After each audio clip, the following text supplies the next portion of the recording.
नमस्कार दोस्तों, स्वागत है आप लोगों का। उम्मीद है कि आप लोग बहुत अच्छे होंगे, आपकी तैयारी बहुत अच्छी चल रही होगी। आप सबको पता है कि अब हमारा जो एग्ज़ाम है वो 26 अप्रैल को है और उसकी डेट निश्चित हो चुकी है। और अगर डेट निश्चित हो चुकी है तो बहुत लाजमी है कि आप लोग परेशान हो रहे होंगे और दिक्कतें बहुत सारी आ रही होंगी। इन सभी परेशानियों का, इन सभी दिक्कतों का एक समाधान आज करने की कोशिश करते हैं।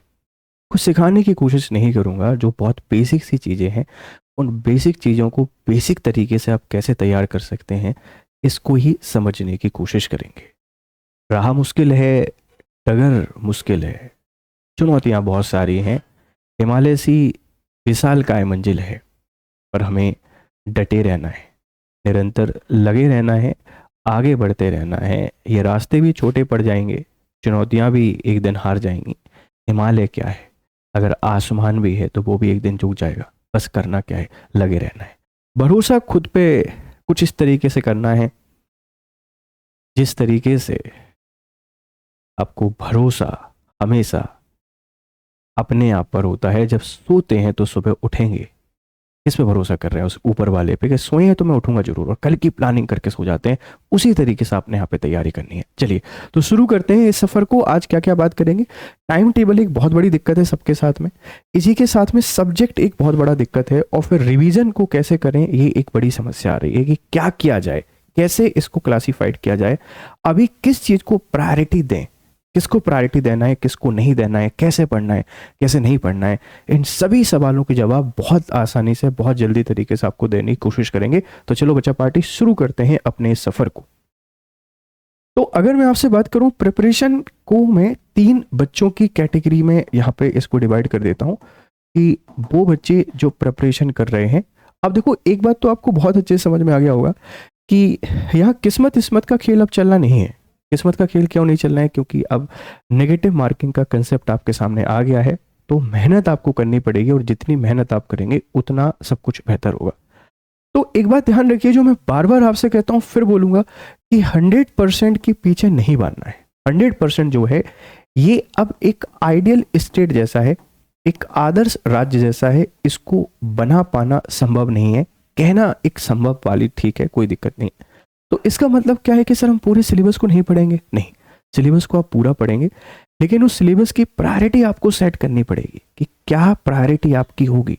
प्रायोरिटी सेट करने से आशय क्या है, मैं आपको यहाँ पे बताता हूँ कि आपने कोशिश करनी है कि 8 यूनिट को आप लोग आइडेंटिफाई कर लें।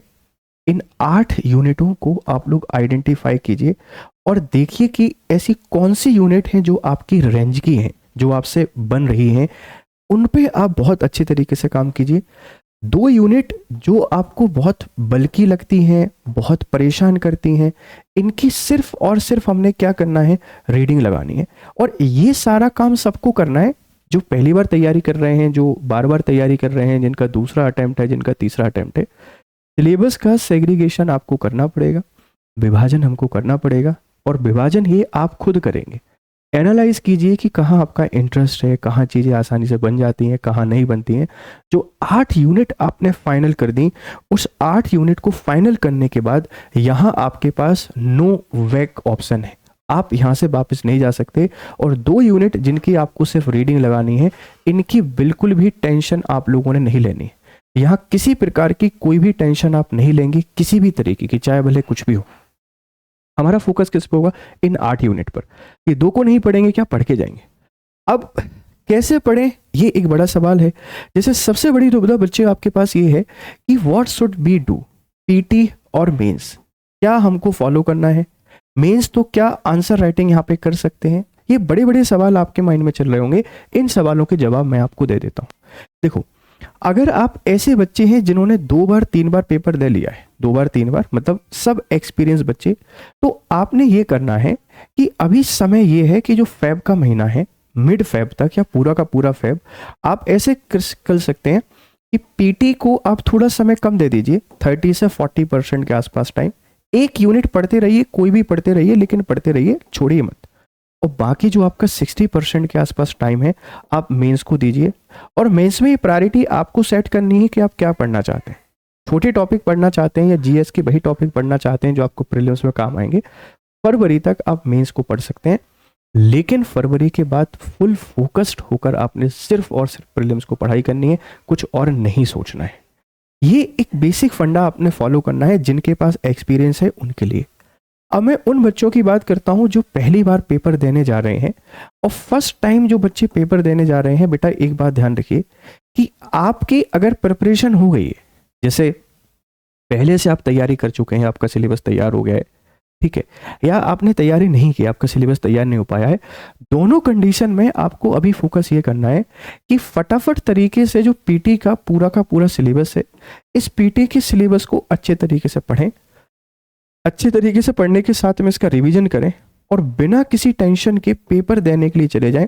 अगर पेपर निकल जाता है तो बहुत अच्छी बात है, मेंस की प्लानिंग पे बात करेंगे, और पेपर नहीं निकलता है तो वहां खड़े होकर आप अपने आप को एनालिसिस करना है कि मेरा इतना सिलेबस तैयार है, इतनी चीज़ें मुझसे बन रही हैं, ये मेरा तैयार नहीं है, और इन पर मुझे यहाँ पर काम करना है।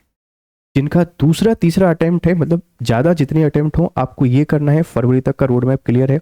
जिनका पहला ही अटेम्प्ट है, आपने पढ़ाई की है नहीं की है, अभी आप पूरे तरीके से फोकस हो जाइए पीटी के सिलेबस पर, क्योंकि पहली बार जब पेपर देते हैं तो दिक्कत आती है। कवर करें अच्छे तरीके से, नोट्स बनाएं, एमसीक्यू सॉल्व करें, रिवीजन करें, मल्टीपल टाइम रिवीजन करें, आप देखेंगे कि ऑटोमेटिकली आपको प्रोग्रेस देखने को मिल जाएगी। देखो अगर निकल गया तो इतना सफिशिएंट टाइम है कि हम मेंस की प्रिपरेशन कर सकते हैं। एक स्मार्ट प्लानिंग के साथ पढ़ोगे, तैयारी हो जाएगी। और नहीं निकला तो दुख किस बात का, कोई बात नहीं, अगली बार जब बैठेंगे तो पूरी शिद्दत के साथ बैठेंगे, और फिर पेपर का प्रीलिम्स भी निकालेंगे, मेंस भी निकालेंगे, और इंटरव्यू देकर आएंगे। तो ये दो बातें आपने यहाँ पर याद रखनी है। अब देखो एक तीसरा जो वर्ग है वो वर्किंग प्रोफेशनल है। बेटा वर्किंग प्रोफेशनल से मैं हमेशा एक बात कहता हूं कि आपने कोशिश करनी है कि नेक्स्ट आपका टारगेट हो, नेक्स्ट आपका टारगेट हो, आप उसी आधार पे अपने सिलेबस को सेग्रीगेट कीजिए, और कोशिश करनी है कि जो वर्किंग प्रोफेशनल है आपको दिन में 2 से 3 घंटे का समय निकालना है। अगर 2 से 3 घंटे का समय आप निकाल देते हैं पढ़ने के, और सिलेक्ट होकर, मतलब सिलेक्ट करके कि ये सब्जेक्ट हम इतने दिन में, फिर ये सब्जेक्ट इतने दिन में, फिर ये सब्जेक्ट इतने दिन में, ऐसे करके एक लॉन्ग टर्म प्लान के साथ आप चल सकते हैं। जैसे अभी आप प्रीलिम्स पे फोकस हो जाइए पूरे तरीके से, और प्रीलिम्स में भी यूनिट को डिवाइड कर लीजिए। अगर देखा जाए तो फरवरी, 20 फरवरी, 20 मार्च, 20 अप्रैल, पूरे 3 महीने आपके पास हैं अभी से। 3 महीने मतलब 1 महीने में आपको 3 यूनिट पे काम करना है। 2 बड़ी यूनिट, 1 छोटी यूनिट, 2 बड़ी यूनिट, 1 छोटी यूनिट, या 2 छोटी यूनिट, 1 बड़ी यूनिट, ऐसे भी आप काम कर सकते हैं। लेकिन ये लगातार आप करेंगे ना तो आपका तैयार हो जाएगा, समझ रहे हैं? तो जिनके पास एक्सपीरियंस है आपने क्या करना है, जिनका पहली बार आपने क्या करना है, जिनका वर्क फ्रॉम होम है आपने क्या करना है। पीटी निकल गया ना, वर्किंग प्रोफेशनल अपन मेंस के लिए क्या करेंगे ना, फिर नो वर्क नो पेमेंट ले लेंगे, नो वर्क नो पेमेंट, खत्म कारी, NWNP ले लेंगे, कोई दिक्कत नहीं है, और फिर पूरी शिद्दत के साथ तैयारी करेंगे। इसमें हाउस वाइफ भी आते हैं, इसमें जॉब वाले आते हैं, इसमें सब कुछ आते हैं। तो ऐसे करके आप इस तैयारी को यहाँ पे कर सकते हैं। अब सवाल ये आ रहा है कि सर प्रायोरिटी किसको दें, किसको प्रायोरिटी बनाए जहां से हमारा पेपर निकल सकता है। तो बच्चे जब भी अगर आपसे कोई प्रायोरिटी की बात करेगा, या इंपॉर्टेंस की बात करेगा, या मोस्ट इंपॉर्टेंट की बात करेगा, अब यहां सोचने का सवाल ही आपके पास नहीं आता है। सवाल क्यों नहीं आता है कि देखो एक सब्जेक्ट आपके पास तय है कि आपको MPGK को चुनना ही पड़ेगा, MPGK को चुनना ही पड़ेगा, क्योंकि MPGK आपको इतने सारे नंबर दे रही है। अगर 50 क्वेश्चन एक ही सब्जेक्ट से आ रहे हैं तो हम इसको क्यों प्रायोरिटी ना दें, हम इसको क्यों ना पढ़ें। आप एक कसम खा लीजिए, जिस भी ग्रंथ को मानते हैं, गीता की, कुरान की, PSC की, जिस भी किताब की कसम खाना चाहे खा लीजिए कि अपने जीवन के 2 घंटे, चाहे भले कुछ भी क्यों ना हो, 2 से 3 घंटे आप MPGK को देंगे, और MPGK को आप अपनी प्रायोरिटी के हिसाब से डिसाइड कर लीजिए। जैसे MP की ज्योग्राफी हुई, MP की इकोनॉमी हुई, MP के ट्राइब हुए, और MP का पॉलिटी हुआ। ये इजीली हैं, कंपैरेटिवली आसान है, आप इनको तैयार कर सकते हैं। गौर डालिए, और साथ में एक पर्टिकुलर समय MP जो हिस्ट्री है, इस MP हिस्ट्री को देना शुरू कर दीजिए, और फिर देखिए कि पूरी तरीके से कहानी बदल जाएगी। 2 से 3 घंटे डेली पढ़ना ही पढ़ना है, चाहे कुछ भी हो जाए। अब इसके अलावा आप यहाँ पे सब्जेक्ट को चूज कर सकते हैं। जैसे अब डिपेंड करता है इंटरेस्ट के ऊपर, आपका इंटरेस्ट क्या है। जैसे किसी को ज्योग्राफी सही लगती है, फिर पॉलिटी सही लगती है, फिर इकोनॉमी सही लगती है, फिर हिस्ट्री सही लगती है, आप इसी क्रम को फॉलो कीजिए। कोई व्यक्ति ऐसा है जिसको हिस्ट्री सही लगती है, फिर ज्योग्राफी सही लगती है, फिर इकोनॉमी सही लगती है, फिर पॉलिटी सही लगती है, आप इस क्रम को फॉलो कीजिए। तो ऐसे करके आप सब्जेक्टों को अपने हिसाब से चूज कीजिए। पहली एक जो प्रायोरिटी मैंने आपको बता दी है एमपीजी की, उसके अलावा फिर आप अपने इंटरेस्ट के आधार पर कि इसको आप बहुत अच्छे तरीके से तैयार कर सकते हैं, आप उसको चूज कीजिए और उसी पे काम कीजिए, और फिर देखिए कैसे आपको परिणाम नहीं मिलते हैं। परिणाम 100% बच्चे हमको यहाँ पर मिलने वाले हैं। तो प्रायोरिटी आपको बनाना पड़ेगा, प्रायोरिटी बनाने के साथ में बिलीव आपको करना पड़ेगा, ट्रस्ट आपको करना पड़ेगा, ऑटोमेटिकली चीज़ें यहाँ पर हो जाएंगी। लेकिन पूरी ईमानदारी के साथ मेहनत करनी पड़ेगी, चोरी करने से काम नहीं चलेगा। हाँ सर हमने पढ़ लिया 6 घंटे, 5.5 घंटे उसमें रील चला दी, आज तो बहुत पढ़ लिया है। एक दिन पढ़े, अगले दिन बर्थडे में चले गए दोस्त के, आज नहीं पढ़ पाया, क्यों? बहुत टायर्ड फील हो रहा है, क्यों? दोस्त का बर्थडे पार्टी एंजॉय करने गए थे, कल किसी और का कॉल आ गया, क्यों? मिलने नहीं आएंगे क्या? अब मिलने तो जाना ही पड़ेगा। इन सब चीज़ों से दूर हटकर पूरी ईमानदारी के साथ, पूरे जोश, पूरे लगन के साथ आपको सब कुछ अपना इसमें लगा देना है। आप अपनी लाइफ में जो कर रहे हैं करिए, कोई दिक्कत नहीं है। जीवन के 6 घंटे, जिस तरीके से ड्यूटी के आवर्स होते हैं 8 घंटे, आप डेडिकेशन के साथ 8 घंटे पढ़ाई कीजिए। बाकी दुनिया में जितनी आग लगाना है लगाइए, कोई फर्क नहीं पड़ता। लगातार कीजिए, सफलता ऑटोमेटिकली आपके पास आ जाएगी। कहाँ हो प्रभु, इतनी मेहनत कर ली, अब हम आपके साथ चलने तैयार हैं। ये शिद्दत, ये डेडिकेशन आपको लेके आना पड़ेगा। प्रेम की एक बहुत बड़ी खूबसूरती क्या होती है, जब आपको किसी से पहली पहली बार प्रेम होता है, या प्रेम कभी भी होता है, वो अनकंडीशनल लव आप जिसको कहते हैं, कि आप ना मौसम को देखते हैं, ना जगह के देखते हैं, सर्दी गर्मी कुछ नहीं, बात करनी है तो करनी है, मिलने जाना है तो मिलने जाना है। वही प्रेम, वही सर्वस्व आपको अपनी किताबों को मानना पड़ेगा, और ऑटोमेटिकली पूरी कहानी आपकी सुधर जाएगी। आप ऐसे करके अपनी पढ़ाई कर सकते हैं, ध्यान रखना। अब एक चीज जो आपको परेशान करती है बेटा, वो ये है कि भाई हमारा टाइम टेबल कैसा हो। बच्चे देखो, टाइम टेबल में एक बात मैं हमेशा कहता हूं कि आपकी सुविधा देखिए, लेकिन कोशिश ये कीजिए कि अगर आप लगातार नहीं पढ़ पा रहे हैं ना, तो 3-4 आवर का एक स्लॉट बना लें।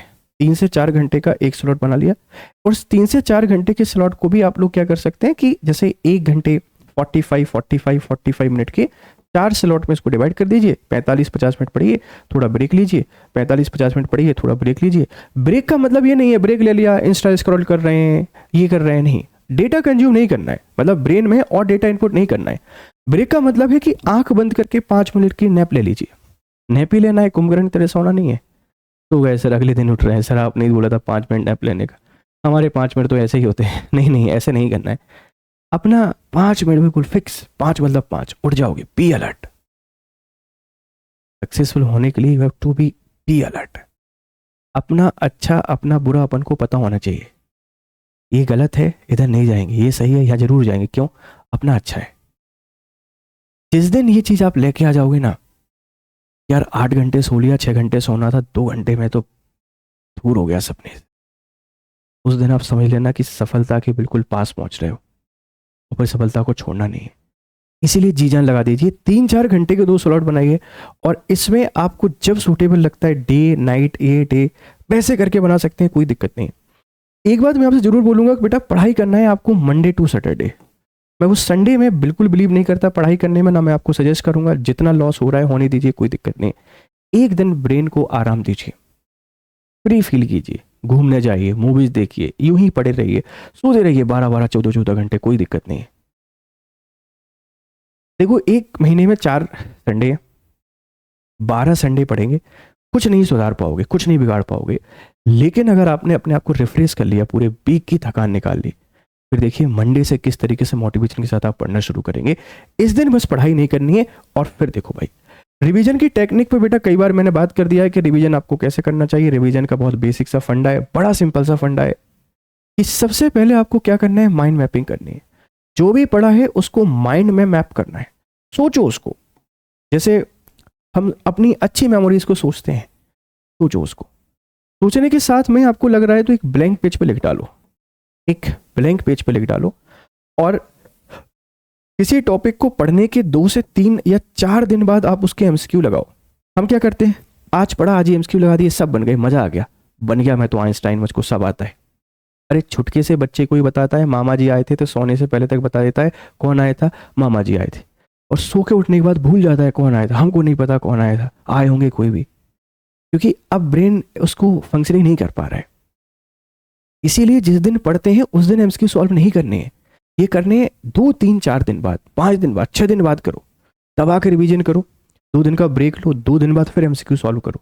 और फिर देखो कहाँ दिक्कत आ रही है, और जहाँ प्रॉब्लम आ रही है इस प्रॉब्लम को आइडेंटिफाई करके फिर इसके सॉल्यूशन, इसके सिनॉप्सिस पे काम करना शुरू करो। आपकी कलेक्टिव जो पढ़ाई है वो बहुत बढ़िया तरीके से हो जाएगी।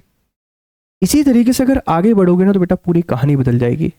भरोसा खुद पे रखना है, देखो नेगेटिव नहीं होना है, नेगेटिव मार्किंग आई है, जीवन तबाह नहीं हुआ है, फालतू समय खराब नहीं करना है, आराम करना है, आराम करो, अच्छा फूड खाना है, अच्छे से रहना है, अपना ख्याल रखना है। और एक बात ध्यान रखिए, you are the one of the most important creature in the earth, created by God. No one is else better than you. सिर्फ और सिर्फ कौन है? आप हैं। अपने आप को बेहतर बनाते हैं। चलिए फिर मिलते हैं क्लासेस में। और आपके लिए इंपॉर्टेंट अपडेट बेटा क्या है, देखो स्टडी आईक्यू हमेशा आपकी पढ़ाई को बेहतर बनाने के लिए बहुत सारे कोर्सेज आप पे लॉन्च करती रहती है। जैसे आप स्टडी आईक्यू पर आओगे तो आपको हमारा आरंभ 18.2 नया बैच यहाँ पर देखने को मिलेगा। आप इसके हिस्सा बन सकते हैं by using GRS live code. बढ़िया तरीके से पढ़ाई कीजिए। फिर मिलते हैं क्लास में, तब तक खुश रहें, मस्त रहें। Have nice time. Good day to all.